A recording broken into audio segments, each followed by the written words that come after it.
बँकेचा त्यांचा शेवटचा पर्वकाळ आहे. 10 वर्षानंतर आता त्यांना उभं राहता येत नाहीये संचालकांना. त्यामुळं बँकेचा गुणगौरव होता, शाखेचा होता, ते त्यांचा स्वतःचा होता माहीत नाही. कारण त्यांना आता सार्वजनिक कार्यक्रम घ्यायला कोणतंच ठिकाण राहिलेलं नाहीये. बँकेला ते आता संचालक आहेत 5-6 महिने. मार्केट कमिटीच्या कार्यक्रमात त्यांना सहभागी होता येत नाहीये, खरेदी विक्री संघाच्या होता येत नाही, पंचायत समितीच्या होता येत नाहीये. स्वतः आमदार नसल्यामुळे सार्वजनिक कार्यक्रमामध्ये त्यांना कोणी बोलवत नाहीये आणि त्यामुळं त्यांनी बँकेच्या पैशावर आज मोठा कार्यक्रम करायचा प्रयत्न केला. माझ्यावर टीका करत असताना मी यापूर्वी त्यांना सांगितलंय की आपल्यात फार दम आहे.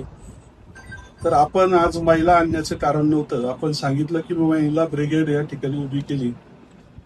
आदरणीय बाबासाहेब पाटील मंत्री महोदयांचा काल आपली एक व्यक्ती त्यांच्या बरोबर होती, त्यांनी मला फोन लावून दिला आणि त्यावेळेस म्हटलंय आमदार साहेब उद्या मी राजगुरुनगरला येतोय, आपण या म्हणून मी त्यांना सांगितलं की तालुक्याचे शेतकरी आणि संस्थांच्या मला म्हणणं आहे की आपण त्या ठिकाणी बँकेला शुभेच्छा आहेत